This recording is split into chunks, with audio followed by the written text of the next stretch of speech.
Bismillahirrahmanirrahim. Assalamualaikum warahmatullahi wabarakatuh. Alhamdulillah nahmaduhu ta'ala wa nasta'inuhu wa nastaghfiruh. Wassalatu wassalamu ala Rasulillah wa ala alihi wa sahbihi wa ba'd. Allahumma alimna ma jahilna wanfa'na bima alimna warzuqna amalan salihan mutaqabbala. Para jamaah sekalian, saya diminta untuk bicara tentang taghaful. Apa itu taghaful? Taghaful ini akhlak mulia yang diajarkan oleh Allah Subhanahu wa ta'ala kepada nabinya, dan Rasulullah SAW pun mengajarkan akhlak ini kepada para sahabatnya. Ini akhlak yang sangat tinggi nilainya untuk menjaga pergaulan yang baik, komunikasi yang baik. Kalau dalam keluarga, menjaga keharmonisan dalam keluarga. Kalau pertemanan, menjaga pertemanan yang tetap baik. Apa itu taghaful? Dalam bahasa Arab, taghaful itu artinya tadhaharah bil ghaflah wassahwi, yaitu menampakkan seolah-olah dia tidak mengetahui dan tidak memahami. Menampakkan seolah-olah dia nggak ngerti, seolah-olah dia tidak paham, seolah-olah dia tidak mendengar, tidak melihat, seolah-olah. Padahal sebetulnya dia tahu, dia melihat, dia mendengar, ngerti, tapi dia menampakkan seolah-olah dia nggak tahu. Ini sifat disebut dengan nama taghaful. Pura-pura nggak paham. Ya. Kalau bahasa kita, ya hanno bahlul gitu katanya Pak. Jadi pura-pura nggak tahu gitu ya. Padahal dia ngerti persis. Para ulama menjelaskan sifat ini cukup banyak sekali mereka yang menjelaskannya. Di antaranya Imam Ibnu Qayyim rahimahullah ta'ala menjelaskan di dalam kitab Madarijus Salikin. Beliau bilang at-taghafulu 'aniz zalla. Pura-pura tidak tahu ini berkaitan dengan kesalahan. Kesalahan seseorang yang ada di hadapan kita. Dia di depan kita, dia berbuat salah, tapi kita menampakkan seolah-olah kita tidak tahu kesalahannya dia.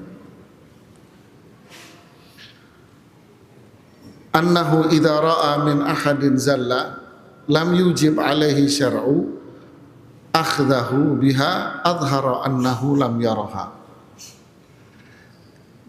Berpura-pura di sini, di mana ketika dia melihat dari temannya kesalahan, di mana kesalahan ini bukan berkaitan dengan kewajiban di dalam syariat yang harus ditegur. Nah, ini batasannya. Tidak berkaitan dengan kewajiban kepada Allah yang memang itu harus ditegur, harus diingatkan. Adhara annahu lam yaraha. Dia menampakkan bahwa dia seolah-olah tidak melihat dan tidak mendengar. Berarti di sini berkaitan dengan kesalahan.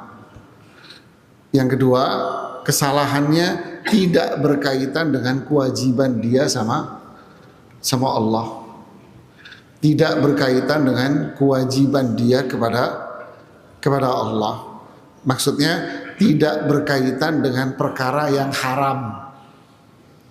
Ya, tidak berkaitan dengan perkara yang haram. Berarti berkaitan dengan apa? berkaitan dengan pribadinya dia sendiri, wataknya, sikapnya, perilakunya dia. Mungkin ada sesuatu yang bersifat aib, mungkin ada sesuatu yang bersifat kurang, tidak baik, buruk. Tetapi semua itu tidak ada sangkut paut dengan hukum Allah Subhanahu wa ta'ala. Tidak ada kaitan dengan larangan Allah dan Rasulnya, tidak. Di sini azhara annahu lam yaraha. Dia menampakkan bahwa dia itu seolah-olah tidak melihat dan tidak mengetahuinya. Di Allah yu'arrid sahibahu lil wahsya, agar hubungan dia dengan temannya ini tidak menjadi kotor dan rusak. Temannya ini biar tidak dalam posisi yang jelek, buruk. Tidak dalam posisi jelek dan buruk. Dan ini menjadikan dia nyaman dan tidak dibebani dengan kesalahan-kesalahan orang. Faham?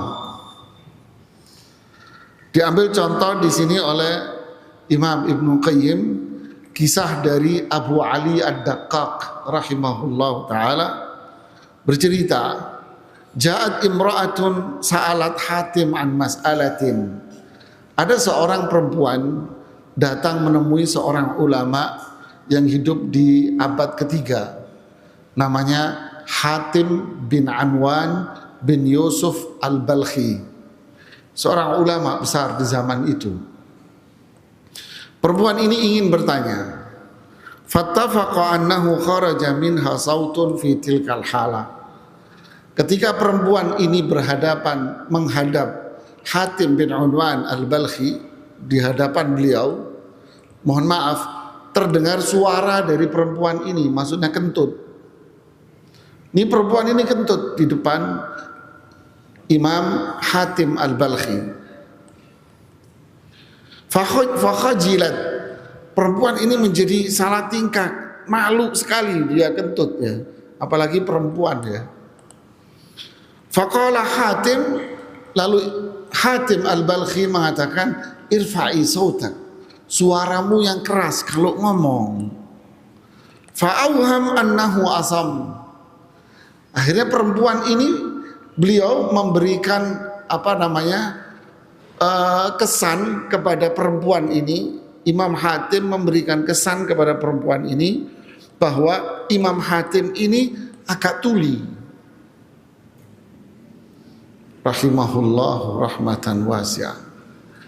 Memberikan kesan kepada perempuan ini bahwa beliau itu agak tuli, jadi kalau ngomong suaramu yang kencang. Fasarratil mar'atu bidzalik. Akhirnya perempuan ini bangga, senang dia. Ternyata kentutnya dia nggak didengar oleh imam. Sejak saat itu Imam Hatim bin Anwan al-Balkhi dipanggil dengan julukan Hatim al-Asam, yaitu Hatim yang tuli. Rahimahullahu rahmah wasi'ah. Lihatlah para ulama kita menjaga kehormatan orang. Kalau kita gimana? Siapa yang kentut ya? Ini bukan adab Islam. Memang terkesan sepele, tapi ini kan sekedar contoh bahwa hal itu adalah kekurangan seseorang. Dan juga kita harus sadar jamaah bahwa tidak ada manusia di dalam syariat Islam, dalam konteks syariat Islam ya, bukan dalam konteks agama lain. Dalam konteks syariat Islam tidak ada manusia yang namanya manusia suci, tidak ada. Tidak ada manusia suci, tidak ada. Manusia terlahir dengan berbagai kekurangan dan aib. Manusia terlahir dengan kekurangan dan kesalahan-kesalahan. Manusia terlahir dengan perbedaan-perbedaan. Manusia terlahir dengan emosional. Manusia terlahir dengan keinginan-keinginan. Disitulah ketika si A bergaul, kita semua bergaul dengan orang lain, lalu kita melihat orang ini tidak sesuai dengan apa yang ada pada diri kita. Dia kok suka begini, dia begini, cara ngomongnya, sikapnya, dan sebagainya. Banyak hal yang membuat kita ini gak cocok sama dia. Nah, disinilah syariat Islam itu mengatur hubungan ini, agar hubungan sosial masyarakat itu indah, pergaulan itu indah, pertemanan itu terjalin baik. Karena ini mengajarkan kepada kita bahwa menyibukkan diri dengan aib orang lain itu juga bukan akhlak Islam.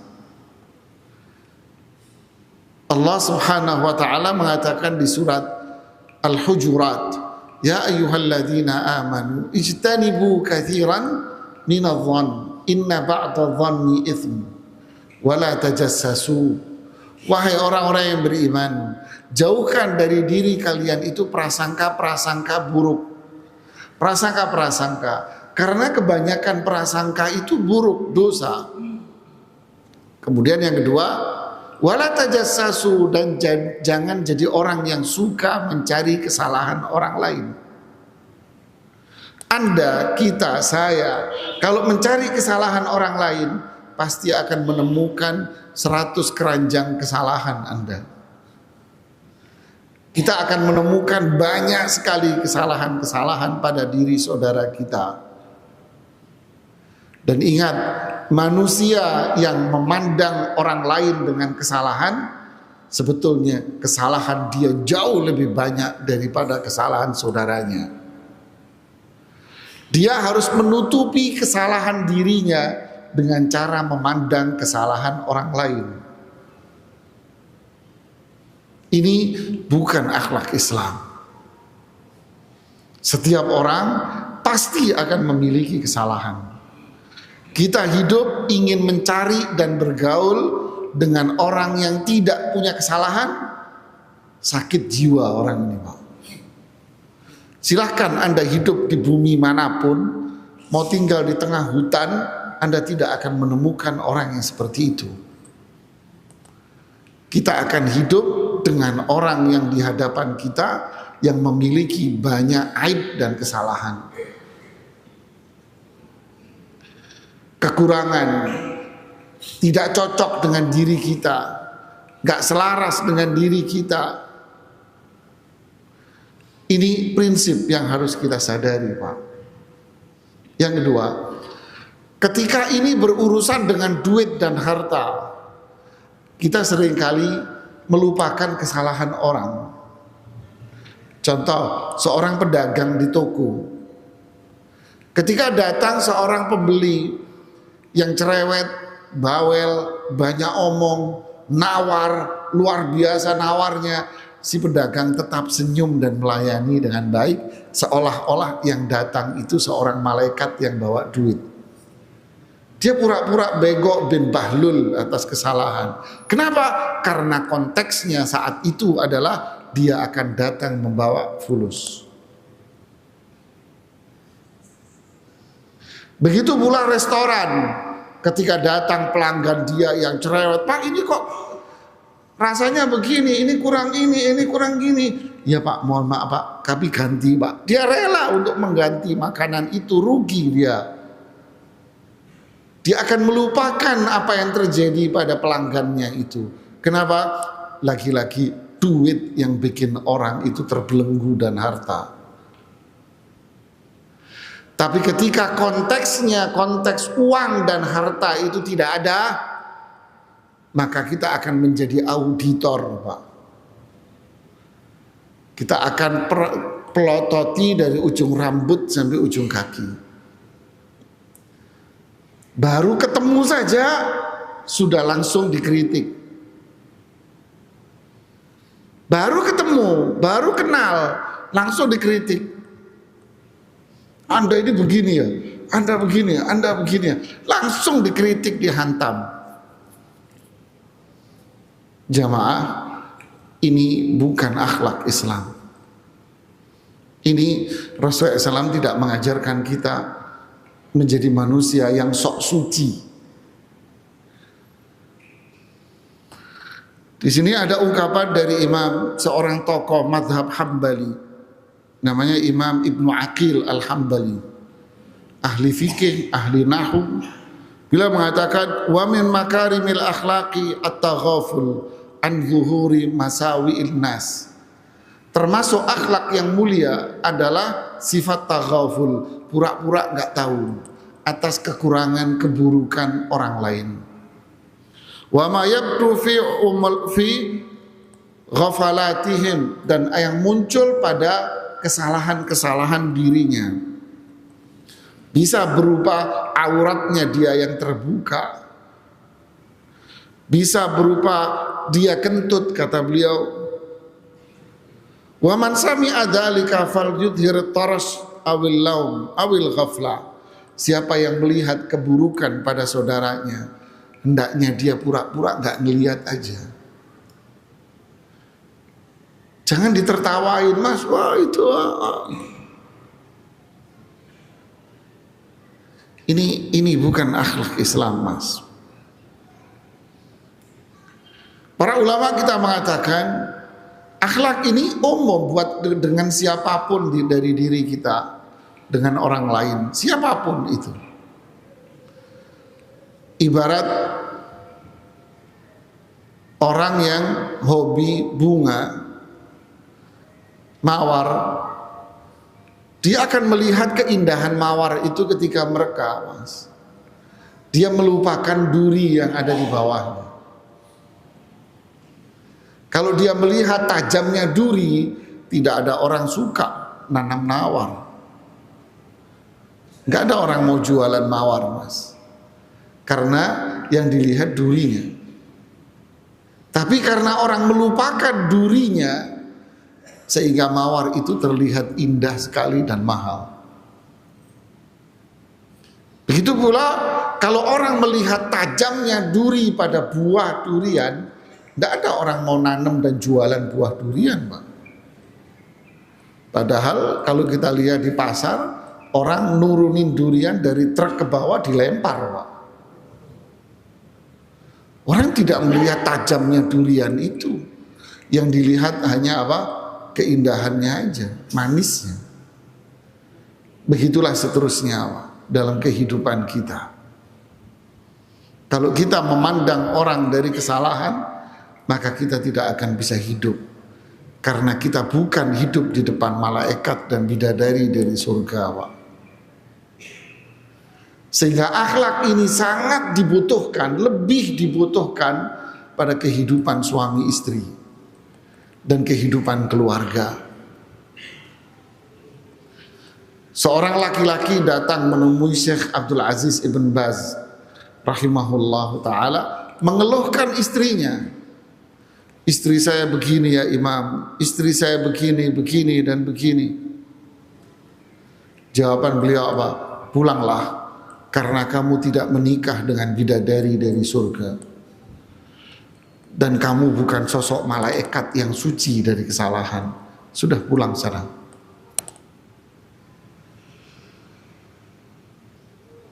Ini akhlak, Mas. Ya, kerap kali kita ini jadi komentator bola, padahal kita nendang bola aja nggak bisa, Mas. Yang Anda komentari itu sosok yang kakinya dihargai miliaran rupiah, Mas. Dihargai jutaan dolar kakinya itu. Tapi Anda komentari, Anda begok-begok, Anda budu-budu tuh orang, Mas. Saudaraku sekalian, ini bukan akhlak Islam. Suami istri sangat butuh akhlak ini, Pak. Suami kalau memandang istrinya dengan puluhan kesalahan, Ustadz, istri saya begini, begini, begini, Anda tidak akan bisa menikah. Anda mau menikah sama siapa?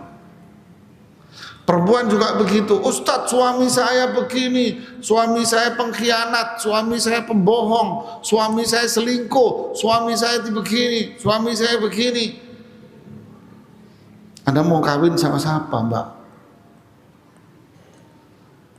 Ustadz, suami saya ini selingkuh. Apa selingkuh itu, Mbak? Temennya di kantor itu dia sekantor sama perempuan. Dia setiap hari duduk sama perempuan, makan sama perempuan. Mbak, tinggal di hutan sana sama ketek sana, Mas. Dia WA-an sama ini, pakai handphone jadul lah, Mbak, yang memang biar SMS santok itu loh, Mbak.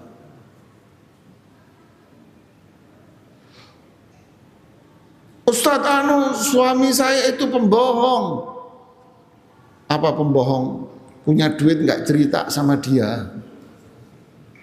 Perempuan kalau sudah ngomong suamiku pembohong, pengkhianat, maksudnya punya uang nggak dilaporkan sama Ibu Sri Mulyani. Itu istilah pembohong bagi perempuan. Anda harus tahu itu istilah pembohong dan pengkhianat bagi perempuan. Ini Anda kalau berpikir perfect begini, Anda mau menikah sama malaikat. Sakit jiwa lah.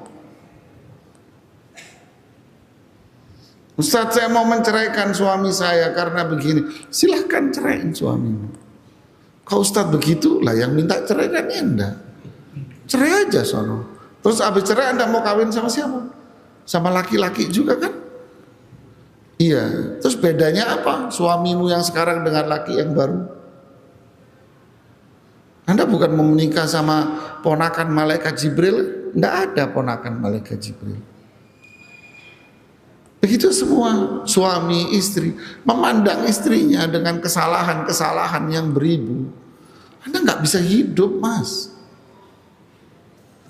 Tidak akan bisa hidup Anda. Rumah tangga Anda akan berisi cekcok setiap hari. Karena yang dipandang itu adalah kesalahan dia. Ibarat tisu atau meja. Di sini ada noda hitam. Yang Anda lihat noda hitamnya, Mas. Padahal cuma titik hitam, Anda plototin seolah-olah yang semuanya itu tertuju pada noda hitam ini. Anda tidak melihat bersih yang lain. Ini meja kok kotor, padahal yang kotor di sebelah sini, yang lainnya bersih. Ini yang komentar, inilah manusia yang paling buruk sebetulnya. Memandang istrinya dengan pandangan salah, memandang suaminya dengan pandangan salah terus. Anda mau hidup sama siapa? Sadarlah kita ini. Jangan main-main, ini bukan akhlak sepele ini.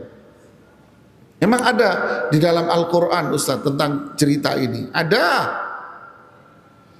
Allah turunkan surat berkaitan dengan kasus ini, jamaah. Surat At-Tahrim Allah turunkan dari ayat pertama sampai di bawah. Saya dibacakan yang ketiga saja.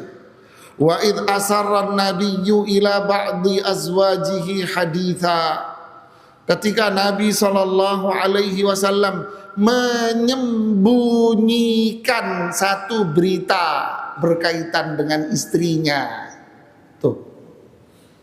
Ini bukan masalah sepele. Wa'id, dan ketika asarra menyembunyikan an-nabiyyu Rasulullah SAW ba'da azwajihi ila ba'di azwajihi, kepada sebagian dari istrinya, yaitu Hafsah radhiyallahu ta'ala anha.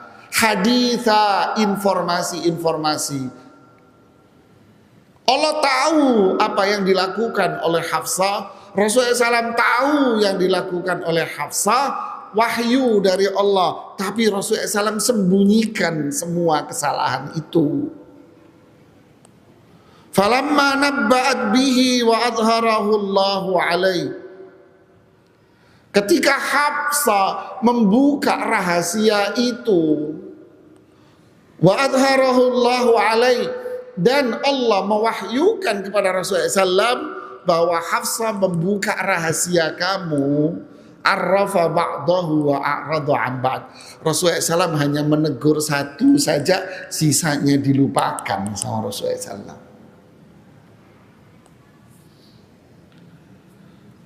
Falamma nabba'aha bihi qalat man amba'aka hadha. Ketika Rasulullah SAW menyampaikan kepada Hafsah, kamu punya kesalahan ini, satu aja, yang lain disembunyikan. Hafsah menjawab, yang ngasih tahu kamu siapa ya Rasulullah? Nabba'ani al-alimul khabir. Yang ngasih tahu saya Allah. Apa ini, kasus apa ini? Ini panjang ceritanya. Yang jelas Hafsah berbuat salah sama Aisyah. Ini kasus cemburu. Ringkas cerita, ini kasus Aisyah sama Hafsah cemburu terhadap Zainab bintu Jahsh, istri Rasulullah SAW, yang ngirim makanan ke rumah. Satu kasus ngirim makanan, satu lagi Rasulullah SAW minum madu di rumahnya Hafsah. Aisyah cemburu sama Rasulullah SAW minum madu di rumah Zainab, kemudian Aisyah sama Hafsah cemburu. Kasus yang kedua, Zainab ngirim makanan ke rumah Aisyah, cemburu lagi. Kemudian kasus yang ketiga, Rasulullah SAW menikah dengan Maria, perempuan dari Mesir. Kemudian honeymoonnya di rumahnya Hafsah, di ranjangnya Hafsah. Coba ente kawin lagi, terus istrimu yang kedua taruhkan di rumah istrimu yang pertama, dan ente honeymoon di kamarnya istrimu, mas. Wow, itu ngalang-ngalain bom Hiroshima Nagasaki itu, mas. Kiamat itu, Pak. Kiamat ketiga itu, perang dunia ketiga itu. Ini yang terjadi. Cemburu nih berdua nih, terutama. Rasulullah SAW mengatakan kepada Hafsah berkaitan dengan Maria Al-Qibtiyah ini yang honeymoon di rumahnya. Loh kok bisa? Ya karena saat itu Hafsah lagi main ke rumah ayahnya, yaitu Umar bin Khattab. Kosong rumahnya, dipakai. Ya kan? Yang belum nikah nggak ngerti itu. Belum cukup umur itu. Terjadilah di situ. Kemudian Rasulullah SAW bilang kepada Hafsah radhiyallahu anha, ya Hafsah, apa yang terjadi hari ini jangan kamu ceritain sama siapa-siapa. Cukup buat kita saja. Cerita sama Aisyah. Tumbuh ketemu tutup, kata orang Jawa. Tahu tumbuh ketemu tutup. Klop, ini cemburu, ini cemburu, diceritain. Marahlah. Allah marah, Rasulullah SAW marah. Tapi yang melakukan ini adalah istri-istri Rasulullah SAW yang mulia. Mereka diampuni dosa-dosanya. Karena kelanjutan di ayat yang keempat, in tatuba ilallahi faqad sagat qulubukuma. Jika dua perempuan ini taubat, maka hati-hati kalian itu sebetulnya hati yang kembali kepada Allah. Ini wanita mulia, penghuni surga. Coba kalau kita yang melakukannya, bonyok kita jemaah, habis kita. Menunjukkan bahwa ini bukan main-main. Ya. Kesalahannya apa? Banyak, dijelaskan para ulama, banyak. Tapi yang disebutkan oleh Rasulullah SAW kepada Hafsah berapa? Satu tok, masalah dia cerita sama Aisyah. Padahal di sini ada rentetan-rentetan masalah. Kecemburuan yang berlebihan, kolaborasi untuk membuat sebuah persekongkolan menyerang dia. Saya nulis buku judulnya Aku Mencintaimu Karena Allah. Di situ saya jelaskan perbedaan itu indah. Saya jelaskan perbedaan-perbedaan watak antara laki dan perempuan. Di antaranya perempuan itu bawaan orok, cemburuan. Itu bawaan orok, Mas. Bayangin, Aisyah yang disebut oleh Rasulullah SAW adalah wanita terbaik di dunia. Itu 4. Siapa? Istrinya Fir'aun, Maryam, kemudian Khadijah, kemudian Aisyah. Ini wanita paling mulia di dunia, Mas. Aisyah akan menjadi pemimpin kaum wanita di surga. Tapi cemburuan, Mas. Apalagi istrimu yang gak jelas masuk surga apa enggak gitu. Apalagi kita, tambah gak jelas lagi kita ini, Mas. Cemburunya tambah gede, Mas. Ada perempuan WA aja sudah rame, Mas. Ini watak. Kemudian yang kedua apa? Dia akan cari kolaborasi, nyari orang untuk bersekongkol. Dan seterusnya dan seterusnya. Saya bukan mau membahas itu, tidak. Tapi yang ingin saya tekankan apa? Punya kesalahan. Ada aib-aib, ada kekurangan pada dirinya. Begitu pula Anda, wahai laki-laki. Apa itu toish? Kasar, ghadab, cepat marah. Ini watak sudah. Semua punya kesalahan, semua punya kekurangan. Tapi apa yang terjadi dengan Rasulullah SAW? Semua itu tidak dilihat. Yang dilihat hanya membuka rahasianya saja. Inilah namanya sifat apa? Taghaful. Ya. Taghaful jamaah. Menyembunyikan kesalahan, menutupi kesalahan, pura-pura nggak tahu dengan kesalahan dia, pura-pura nggak ngerti tentang aib dan kekurangan yang ada pada dia. Sudah, ini manusia.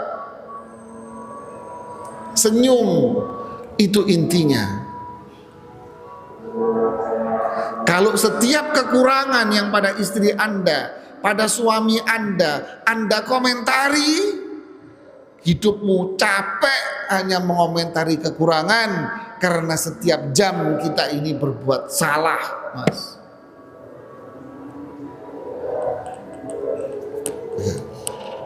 Begitu juga dengan orang lain, tetangga Anda, teman Anda, siapapun di depan Anda mencoba untuk mengomentari setiap kesalahan dia, nggak akan bisa hidup Anda di dunia, Mas.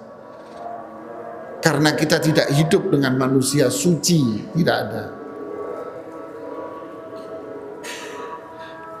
Ya, inilah Islam mengajarkan kepada kita.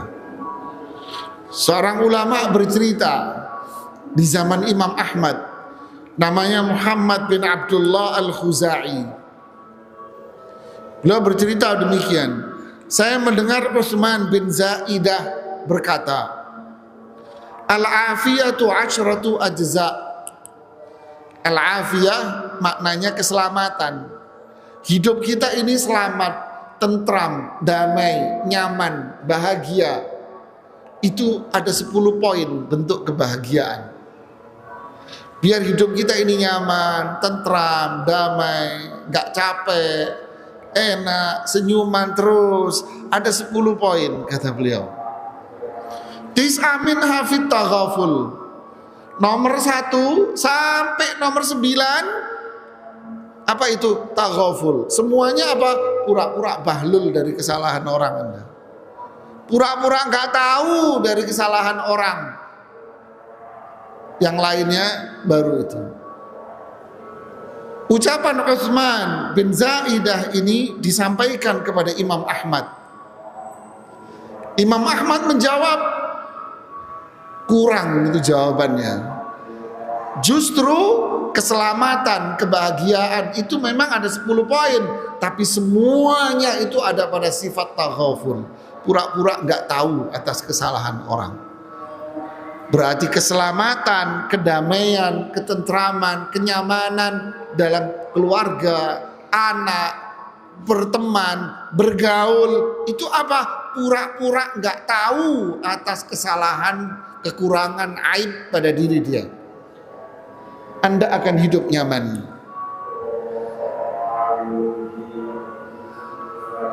Ini ulama kita yang ngajarkan jemaah.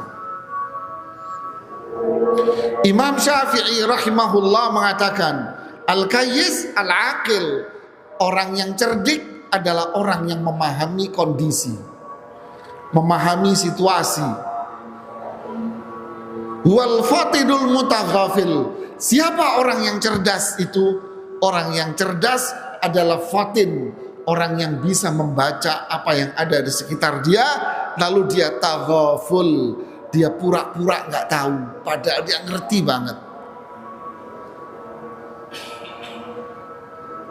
Contoh jemaah, contoh ya, kita duduk di depan seorang dokter ahli, medis ahli dia.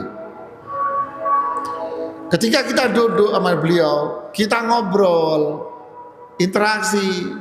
Tahu nggak dokter ini kira-kira penyakit yang ada pada diri Anda? Tahu. Dia akan tahu. Anda ini kayaknya ada ini. Tapi kan semua baru kayaknya. Ini kayaknya ini orang begini. Apakah semua yang diketahui oleh dokter itu disampaikan kepada Anda? Mas, kayaknya jantungmu udah masalah, Mas. Cara ngomongmu begini, ini begitu? Enggak, Mas. Ada seorang sinse di Jakarta yang rajin ngisi kiat kesehatan di TV Roja kalau hari Rabu jam 10 sampai zuhur. Beliau itu mau bisa mendeteksi keluhan dan penyakit Anda dari suara Anda. Iya, Mas. Beliau bisa mendeteksi itu. Jadi setiap orang yang ngobrol, beliau tahu apa yang ada pada jiwa, pada fisiknya dia. Suatu hari murid senior beliau main ke rumah saya dibekam sama beliau. Lalu muncul saudara saya, ada teman muncul, ngobrol biasa, dia diem aja bekam. Lalu dia berbisik di telinga saya, Ustadz, siapa ini? Saya bilang, dia saudara saya, kakak saya. Oh iya, kenapa? Tolong sampaikan ke dia, Ustadz, kalau makan jangan banyak-banyak cabai, nanti bahaya buat ininya. Saya bilang, kok tahu kamu suaranya, Ustadz? Tahu, Mas. Tapi orang kayak begini, maksud saya, apakah setiap kali ngobrol sama orang akan disampaikan? Hah? Nggak ada, ini kode etik, Mas. Ini kode etik, jemaah. Inilah akhlak Islam. Al-afiyah, keselamatan, kebahagiaan, ketentraman, kedamaian, nyaman, enak. Apa itu? Pura-pura budek, pura-pura nggak melihat, padahal Anda tahu persis. Istri Anda memiliki sekian kesalahan, pura-pura nggak tahu aja. Suami Anda memiliki sekian kesalahan, pura-pura nggak tahu aja. Selama itu bukan sesuatu yang berkaitan dengan Allah, ini berkaitan dengan watak, pura-pura Anda tahu. Sampai Imam An-Nawawi rahimahullah di Riyadhus Shalihin itu membahas satu bahasan yang luar biasa. Apa itu? Boleh suami atau istri bohong sama pasangannya. Dalam konteks apa? Menutupi aibnya dia. Contoh, dia pakai baju, istri Anda pakai baju, Anda ngelihat bajunya ini nggak pas, nggak cocok. Ada komentar? Oh, gara-gara baju seminggu kamu perang sama dia. Berantemnya seminggu, bener kan? Kalau dia nanya, gimana bajuku, bagus gak? Anda tahu ini gak bagus. Anda boleh mengatakan, keren bajunya, cocok sama kamu. Bohong kan? Bohong di sini boleh. Hari itu masak dia. Mas, saya memasak ini, coba enak nggak? Ini menu baru. Anda coba enggak enak, Mas. Tapi Anda bilang apa? Luar biasa. Seneng kan dia? Padahal luar biasa nggak enaknya maksudnya. Ini kalau dalam bahasa Arab namanya tarwiyah. Mengesankan baik di depan yang dengar, padahal itu punya makna lain gitu. Jadi begitulah, sampai seperti itu para ulama itu. Sudah Mas, tidak semuanya kekurangan, aib, oh dia kurang bisa menjaga rumah, dia begini, kekurangan ini, sudahlah Mas. Begitu juga perempuan, Mbak, sudahlah Mbak, suamimu bukan malaikat. Semua yang ada pada diri suami Anda harus menjadi intelijen yang gak lulus dari sekolah intelijen. Handphone dibukain satu-satu. Ini siapa ini Mas yang WA ini? Ini siapa ini? Ini siapa ini? Anda dulu gak lulus ya dari sekolah intelijen rupanya. Tanyain, ini kok ngomongnya gini Mas? Siapa ini? Aduh, Anda mau hidup sama siapa? Hidup di dunia, di luar sana banyak perempuan. Terus suamimu gak boleh ngomong sama perempuan, gak boleh duduk sama perempuan. Ya udah gak usah kerja, di rumah aja jualan online kalau laku. Kan aneh ini. Ya, luar biasa. Inna lillahi wa inna ilaihi rajiun. Ustadz, suami saya kalau pulang itu suka marah-marah Ustadz. Ya sudah Mas, penggemar burung itu paling suka kalau burungnya berkicau. Kalau ayamnya pagi-pagi gak bunyi, susah dia, sakitnya ayam rupanya, diem dia. Dia seneng kalau burungnya berkicau, malah tertawa, malah digini-giniin burungnya. Wah, seneng dia berkicau dia. Sudahlah, perempuan kalau nggak ngomel bisulen pantatnya. Laki-laki kalau nggak ngamuk-ngamuk sama bisulen. Inilah hidup Mas. Kalau kita menyikapi semua itu dengan keindahan, maka semua itu akan menjadi apa? Indah. Ada ungkapan menarik dari Imam As-Safarini. Beliau mengatakan, ta'ammulul aibi aibun. Ta'ammulul aibi aibun.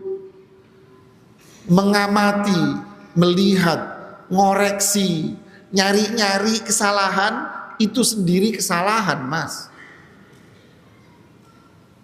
Lihat nih, mencari-cari kesalahan, melihat orang dengan kacamata kuda, berarti Anda kuda.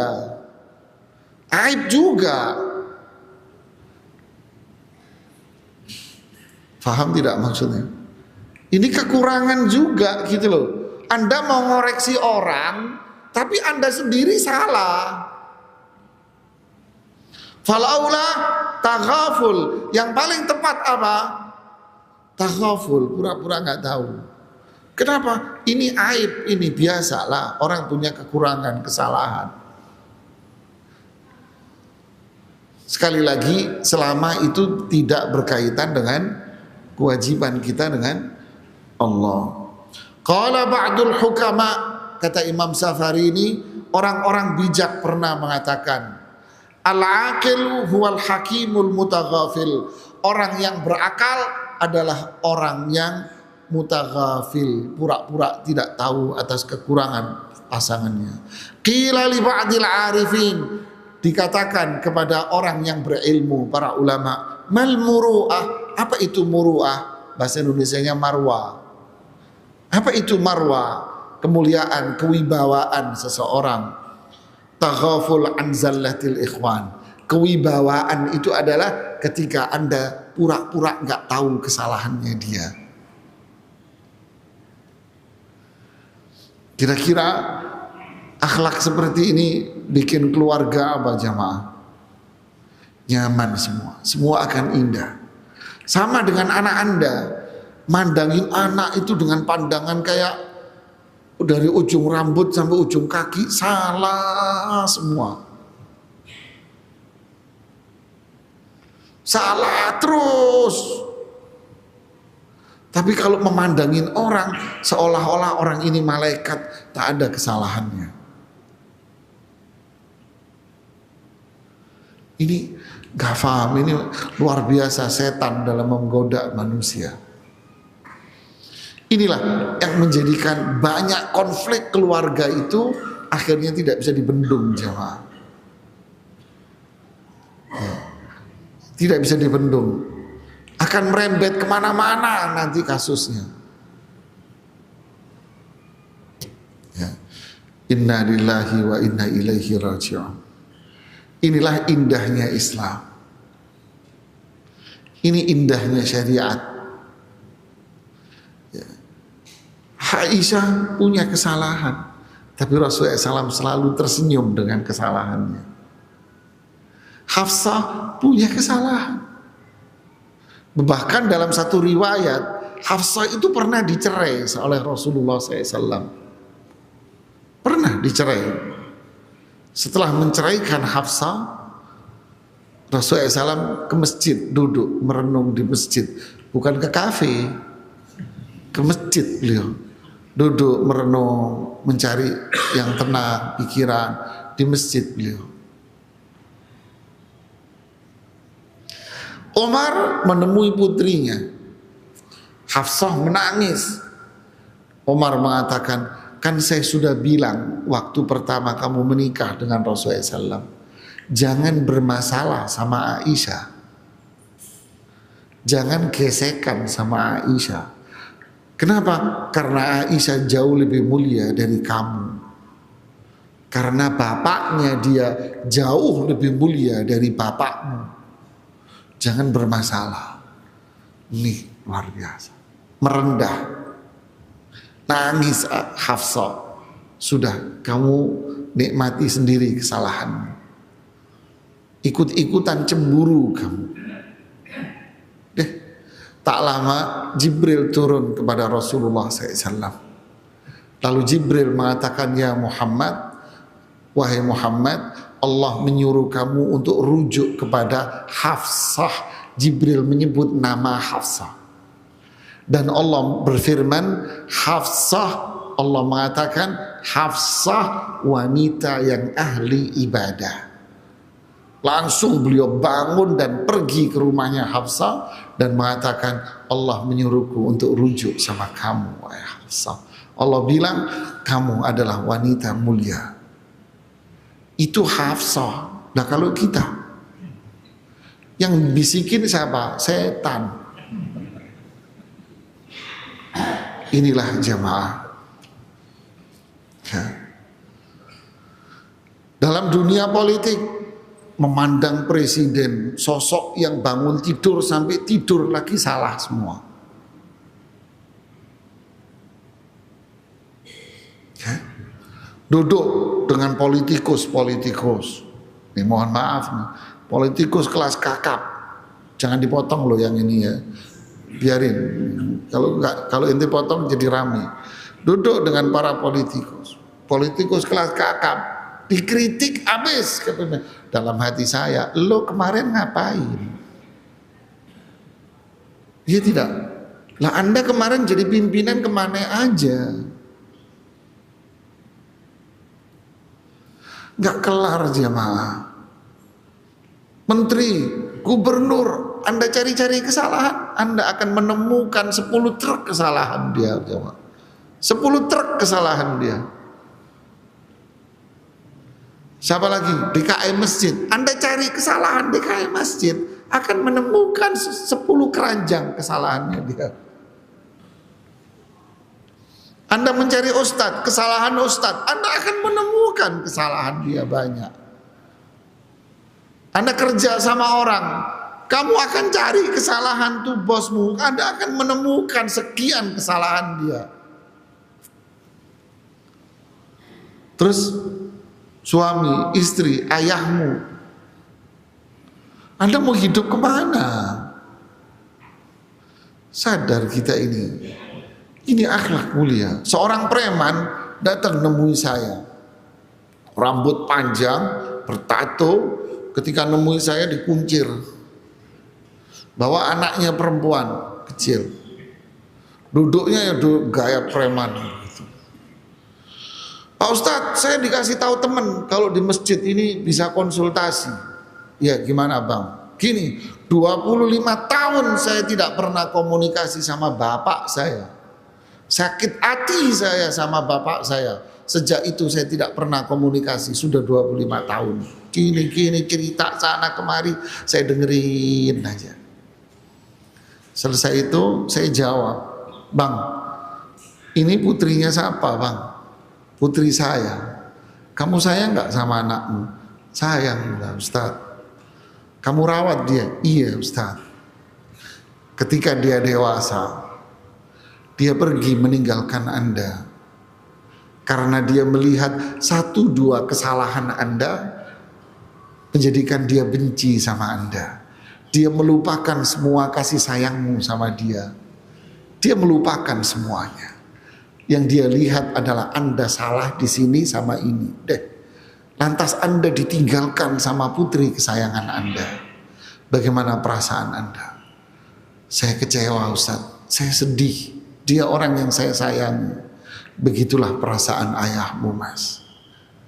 Ayahmu punya kesalahan 1-2. Seolah-olah hidup ayahmu penuh dengan kubangan sampah mas. Duduk menangis dia di depan saya. Ayahmu memang salah. Tapi pantaskah Anda melihat ayahmu dengan kesalahan itu? Tidak Ustaz. Tahu rumahnya ayahmu? Tahu. Sekarang pergi sore ini temuin ayahmu sono naik kereta sana mas. Inilah fenomena mas. Allah berfirman, ya ayyuhalladzina amanu la yajrimannakum syana'anu qaumin ala alla ta'dilu i'dilu huwa aqrabu littaqwa. Wahai orang-orang yang iman sama Allah, iman sama Quran, iman sama Rasulullah SAW, iman sama surga neraka, iman sama takdir Allah, jangan sampai kebencian kamu terhadap si fulan menjadikan Anda tidak bisa berbuat baik. Adil itu baik. Kebencian kamu sama si fulan menjadikan kamu tidak bisa berbuat baik. Berbuatlah kamu kebaikan. Ini Al-Quran mas. Terakhir, Al-Quran bicara tentang makhluk yang salah. Di surat Al-A'raf ayat 199-200. Wa imma yanzaghannaka minasyaitani nazghun fasta'id billah. Kalau yang jahat itu setan, ya jangan dibaiki, kamu nggak akan bisa menghadapi setan. Kalau yang jahat setan, serahkan sama Allah. Hanya Allah yang bisa menundukkan. Kenapa? Umurmu baru 40, 30, 50, 60, 70 mas. Setan umurnya 3000 mas. Anda gak akan bisa ngelawan sama setan kamu. Berlindunglah kepada Allah dari bisikan-bisikan dan godaan siapa? Setan. Tapi kalau yang buruk, yang tidak baik manusia, khudhil afwa wa'mur bil urfi wa'arid anil jahilin. Tapi kalau yang salah itu manusia, maafkan dia, ajak dia berbuat baik, jangan dibalas kesalahan dia. Allahu Akbar. Hidup tenang, tentram, damai. Tidak mencari kesalahan orang. Kalau dia pun salah, saya maafkan dia. Nanti ada waktunya saya akan nasihati dia. Kemudian apa? Saya tidak akan membalas. Sing waras ngalamas. Biarkan burung tadi berkicau, Anda jangan ikutan berkicau mas. Nikmati kicauan burung. Tapi kalau Anda ikut berkicau, nanti Anda jadi burung mas. Biarkan anjing menggonggong, senyumin saja. Kenapa? Karena Anda manusia, bukan anjing, Mas. Hidup ini akan indah. Anjing itu akan menghormati Anda. Tapi kalau Anda ikut menggonggong, Anda diterkam sama anjing itu nanti, Mas. Iya tidak? Anda akan diterkam. Tapi kalau Anda diam dan senyum, anjing pun akan segan dan nurut sama Anda. Apalagi manusia. Ini yang bisa saya sampaikan. Ingat, ini akhlak mulia. Melihat orang di depan kita, istri Anda, anak Anda, suami Anda memiliki kesalahan. Kesalahan apa? Kesalahan watak, bawaan, perilaku sehari-hari. Pura-pura nggak tahu aja. Menantu, nah ini apalagi ini ibu-ibu. Ibu-ibu punya menantu perempuan. Oh, kelar, Pak. Ya. Ibu-ibu punya anak laki, anak lakinya menikah. Oh, ini Rusia sama Ukraina satu rumah. Yang tahu orang tua-tua aja. Mudah-mudahan udah nikah pun nggak akan paham Anda. Ya Pak ya. Ya kan? Perempuan tua punya menantu perempuan. Oh, ini Korea Utara, Korea Selatan. Ya. Terus gimana? Udahlah, pura-pura nggak tahu aja. Ya. Hidup ini akan indah dan mulia, Mas. Maafkan kesalahan dia, jangan dibalas. Nanti ada waktunya untuk diluruskan dan diperbaiki. Inilah indahnya akhlak. Disitulah musuh jadi teman dan teman menjadi orang yang paling sayang nantinya. Itulah yang diterapkan oleh Rasulullah SAW. Ini yang bisa saya sampaikan. Wallahu ta'ala alam bissawab. Silakan kalau ada yang mau bertanya. Bismillah Ustadz, Ana mau bertanya, ketika ada suami atau istri yang tidak sholat Ustadz, apa yang harus dilakukan? Bertahan sampai mereka dapat hidayah atau lebih baik bisa?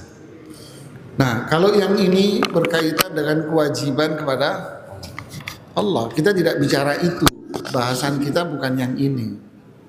Ya, tidak sholat, nggak pakai jilbab, suami kerja di tempat yang haram, kerjanya di tempat haram, riba, tempat maksiat.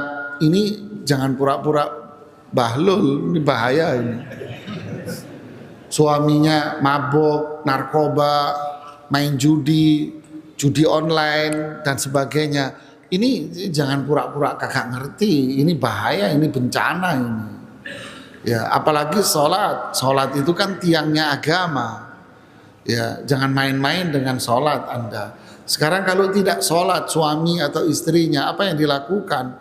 Tentu yang dilakukan yang pertama adalah perbaikan. Perbaikan. Apa itu? Nasihati suami Anda atau istri Anda. Sekali, 10 kali, 20 kali. Nasihati. Terus kasih buku, kasih potongan-potongan ceramah tentang pentingnya sholat. Belikan buku-buku pendek tipis tentang pentingnya sholat. Belum juga minta tolong orang lain untuk menasehati dia, keluarganya, kakaknya, adiknya, orang tuanya, suruh menasehati dia. Minta tolong ustadz untuk menasehati dia. Kalau semua cara sudah dilakukan, masih dia nggak sholat, nyari orang lain aja Mas. Jangan miara bangkai di rumah Anda. Ya, tapi lakukan dulu cara-cara ini. Cara-cara ini bisa Anda tempuh 2 tahun, 10 tahun bisa juga. Dan yang lebih penting adalah berdoa sama Allah. Minta sama Allah agar Allah kasih hidayah sama dia. Ya.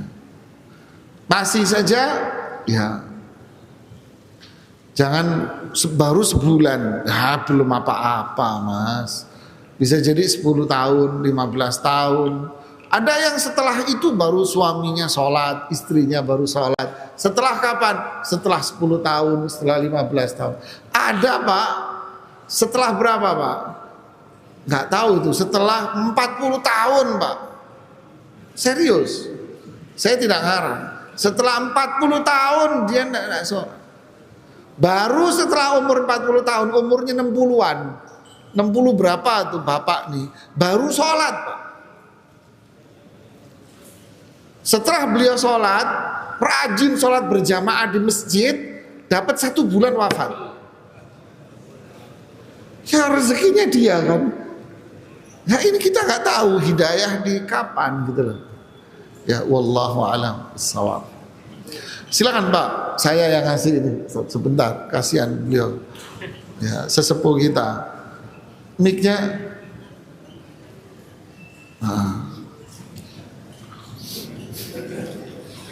Bismillahirrahmanirrahim. Assalamualaikum warahmatullahi wabarakatuh. Waalaikumsalam warahmatullahi wabarakatuh. Nama saya Amru Balbed. Masya Allah. Ami Amr. Ya. Tafadhal Ami.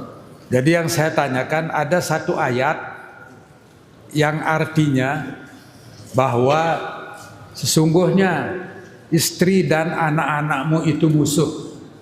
Apa yang dimaksud sama Allah dalam ayat ini? Jazakallah khair. Assalamualaikum. Musuh itu ada di surat Taghabun pada ayat yang ke-14. Ya ayyuhalladzina amanu inna min azwajikum wa auladikum aduwwan lakum fahdharuhum. Wahai orang-orang yang beriman, sungguh di antara istrimu dan anak-anakmu itu ada yang menjadi musuh buat kalian. Fahdharuhum, berhati-hatilah kalian dari mereka. Apa maknanya? Ibnu Katsir mengatakan maksud dari musuh itu adalah istrimu atau suamimu atau anakmu itu menjauhkan kalian dari amal saleh. Istri menjadikan dia nggak sholat.